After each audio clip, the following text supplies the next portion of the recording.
Seafarer Employment Agreement, an SEA, is the new term for a crew agreement. In your syllabus, it actually says, understand the circumstances when a vessel requires a crew agreement. Today, under MLC, that's now called an SEA, a Seafarers Employment Agreement. It's very much the same. It's not hugely different, not enough to worry about. So let's talk about crew. Let's talk about you as a captain looking after your crew. Who is the most vulnerable crew? I would say it's the youngest members. What age is the minimum age of someone working on a ship? It's 16. Yeah, you cannot employ someone under the age of 16. And between 16 and 18, we are going to have special concern, special care of someone that young and that vulnerable. So we are going to, we're going to look after them, aren't we? That's the number one key point. We're going to look after them. We're going to make sure they're not doing anything that they shouldn't do. We're going to make sure they're looked after psychologically, physically. We're going to make sure they've got extra time off. We're going to make sure that they are not working during the middle of the night so that they're getting their sleep. Some of this, as a parent, may be counterintuitive, but as a captain, I would want to ensure that they are well looked after. They're the future, aren't they? The Workboat Code. Employment of young persons. The employment or engagement of work for anyone under the age of 16 is not permitted. A record should be made for any persons under the age of 18 who is working on the vessel. We're going to have a record of young seafarers, and it looks like that. There will be a crew list, and then there will be a list of young persons attached to that crew list. And there's guidance on how we're going to look after them. There's better guidance, or the same guidance, in one of the MSNs. Let's have a look at that together.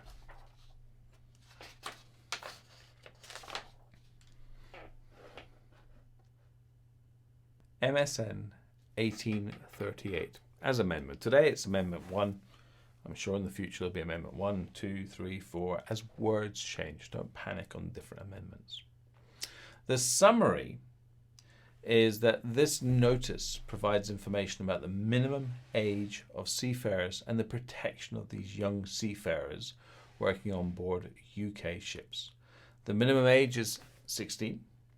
Those under 18 must not be assigned work that is going to jeopardize their health and safety. The employer or the captain must carry out a risk assessment so that we can identify any particular risks. I mean, a young person is not fully aware of all the risks. We've all done that. We've all been young. We've all thought we were invincible. So we're going to look after these young seafarers. They're not allowed to work at night, which is actually between midnight and 5 a.m. We're going to ensure that they have extra breaks. So for every 4.5 hours, they're allowed an extra half hour of break. They're going to have 12 hours of sleep in a 24-hour period. So we have extra protection for these young seafarers. Yeah, good. Let's talk about this Seafarers Employment Agreement. Let's have a look together at the Workboat Code. SEAs. Every seafarer working on a vessel, United Kingdom flagged vessel, should have a written employment agreement with the owner. So that includes the master, includes the chief officer, includes the chef. Everybody working on a ship should have an SEA. MGN 477 gives guidance on this. Today, this MGN is actually fairly new, and it's in Amendment 4. And it's interesting that it's only in HTML format. It's not PDF yet, which must mean there's going to be a new amendment soon. So don't panic if you look it up and you find that MGN 477 is Amendment 6. It will have very little difference from the original. It's just words that get changed. These words are specific. but they're not going to be relevant to you and I in an exam. I could use MGN Amendment 1 or the original Amendment 2. It wouldn't matter. The key points are who has to have an SEA and what is inside an SEA. Every seafarer employed on a vessel to which the merchant shipping labour conventions apply shall have an SEA. MLC is for all vessels. Yeah, you have to have an MLC certificate if you're over 500 gross tons. But if you're under 500 gross tons, you shall still comply. And we can see that all the way through your MGN 280 and the Workboat Code, any future editions. MLC is here. It's looking after our crew. It's good. Ships not subject to MLC will remain subject to provisions of the merchant shipping crew agreements. They're private boats. If you're a non-commercial ship, you will still have crew agreements. Application. So this is the application of MLC, Seafarer Employment Agreements, except for those vessels referred to in paragraph 3.2 below. MLC minimum requirements shall apply to all seagoing UK ships wherever they may be, and to any non-UK flag boats in British waters. MLC requirements do not apply to pleasure vessels. A private boat can do whatever they like. A fishing vessel, we need our fish. Ships of traditional build, warships or naval auxiliaries, and vessels which are not ordinarily engaged in commercial activities. So the ships that do require MLC, and thus a Seafarer Employment Agreement or a crew agreement as old terms, are you. If you're working on a commercial ship, you will have a crew agreement, an SEA. Yeah, are we clear? So MLC does apply to you. I want you to watch the MLC videos. I know they're for OOW. I know they're not for Master 200 Pacific.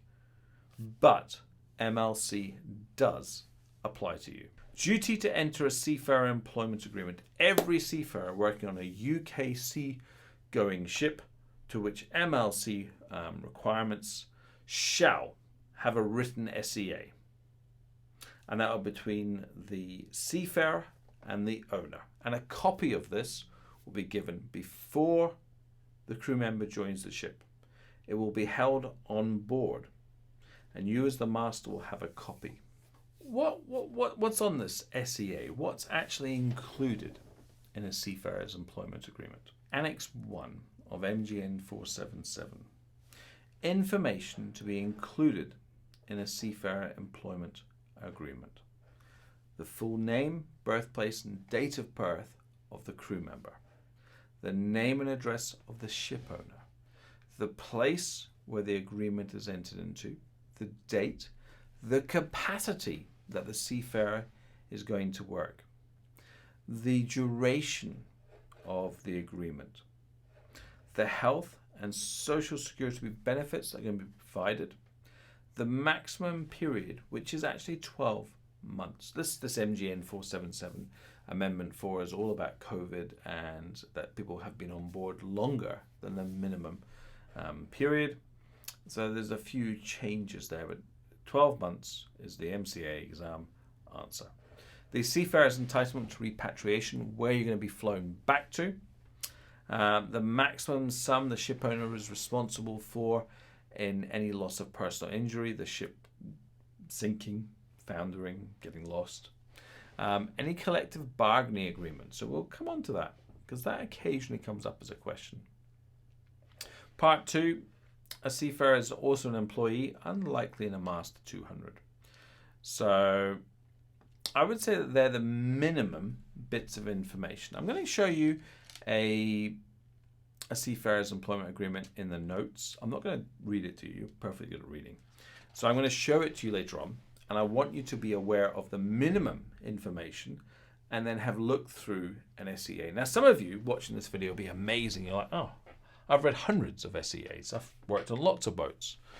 Others of you, maybe coming from small sailing boats, may never have seen an SEA. So I would expect in your exam for you to explain who needs an SEA, looking after young crew members, what an SEA is, and what's the minimum information that should be included within it. Any agreement that you enter as a crew member with an owner, be it an SEA, a Seafarers Employment Agreement, or a collective bargaining agreement, may serve as an SEA, provided it contains that minimum information. Do you know what a collective bargaining agreement is? A collective bargaining agreement is a written legal contract between an employer and a trade union representing employees. This is a guide to collective bargaining. We can all achieve more together than we can alone. When working people band together, they're much more likely to get a decent wage and to be treated well at work. Collective bargaining is the official process by which trade unions negotiate with employers on behalf of their members. So if you think about, I don't know, a group of captains working for a wind farm company, you're more likely to get higher wages for everyone if you agree to the same terms and conditions. We as captains, unless we get paid £200 a day to go out to sea and take people from X to Y, and we want time for time, if you all agree to the same wages, same conditions, it's more likely that you're going to get a higher payment. Yeah, we've watched this. We've all lived through trade unions. We all understand what the concept is. So you must have a SEA, or you can have a collective bargaining agreement. So just in case an examiner says, what's collective bargaining agreements? We all have an understanding. Yes. Let's go back to the workboat code. Seafarers signing a SEA must be given an opportunity to examine and seek advice on the terms and conditions on that agreement before signing it, and have any other facilities they need to ensure that they freely entered into this SEA. So it would normally be sent to you before joining a vessel. That's important. It's one of those questions. When you get out of the taxi and you're joining a vessel, what documents would you bring with you? I would bring my passport, my discharge book, my COC, my general operator certificate, my ECDIS, and I would bring my SEA, sir. Minimum notice period. The minimum period of notice to be given by the parties for the termination of a Seafarers Employment Agreement is at least 7 days, and it must be agreed with, and it must be the same between parties. So it must be at least 7 days long. It must be agreed. If you want a month, or you want 2 weeks, or you want 3 weeks, it must be equal for both the employer and the employee. Minimum notice period must therefore also include maximum period of service on board the ship. Every seafarer on a UK ship is entitled to repatriation on expiry of their SEA, or after a maximum of 11 months of continuous service on board. The requirements of the MLC apply at all times, and there is no provision which allows them to suspend this under any circumstances. So 11 months maximum. I've included in the notes a model format for a Seafarer Employment Agreement. So that's for the crew that have never seen an SEA. I want you to read through it, and it's 9 pages long. So I want you to read through it. If you have had SEAs, make sure that you have. I mean, we're all a bit, possible that we just sign our name away. We want a job, we want money. So make sure that everyone is aware of what would be included in the SEA, what would be, how it would look. I just want to explain this to an examiner. If he said, what's inside an SEA? It's one thing having a flashcard. It's one thing having looked at your SEA or a model SEA and be able to explain exactly what is inside it. You as the captain, you are to have an SEA. When you're joining a new vessel, you're going to have an SEA issued before you join it, so you can know the terms and conditions that you are agreeing to comply with. Exam style questions. The examiner says, how do you prove that your vessel is complying with MLC? Well, sir, I would show the port state inspector my workboat certificate. On my workboat certificate, on the second page, I will have an MLC compliance statement. How do you comply with MLC? Well, sir, all ships must comply with MLC. On my vessel, less than 24 meters, under 200 gross tons, I would show compliance by having an SEA, a Seafarers Employment Agreement, by all crew having an ENG1, all crew being able to prove they've had the appropriate hours of work, rest and play, that their accommodation is acceptable, that their food is acceptable, that we have complied with MLC fully. Yeah. I could show them my workboat certificate, or I could show them an MLC certificate. I want to be very clear here. In case you've missed the MLC videos, it's not for me. It is. It doesn't matter how big or how small your boat is. All ships are to be MLC compliant. We are trying to improve seafarers' standards of living. That is good for all of us. So ISM, MLC, all of these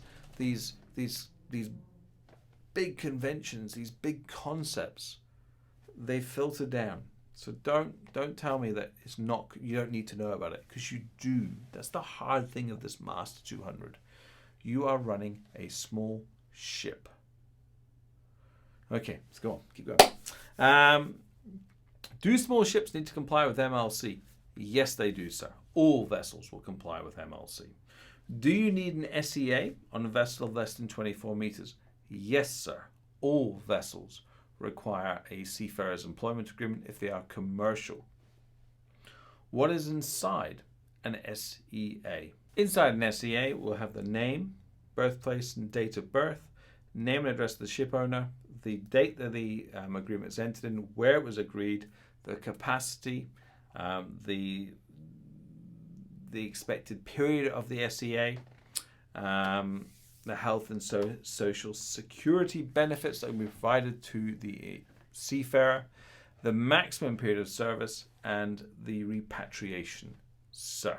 They are the minimum requirements of an SEA. How long must you have as a minimum notice period? At least 7 days, sir, or as defined in the SEA. Yes. All right, Seafarers Employment Agreement done. Please make sure that you have watched the MLC video, or if it hasn't come yet, watch the MLC video. It's just MLC, ISM, all of these concepts are for your boats. The examiner expects it to be going on your ship. If it is or isn't, it's your job to ensure that it does in the future. Let's keep going. Let's keep going. We are getting closer to the exam. So exciting to pass. Not do any more study, not do any more flashcards. It is going to be the best time ever.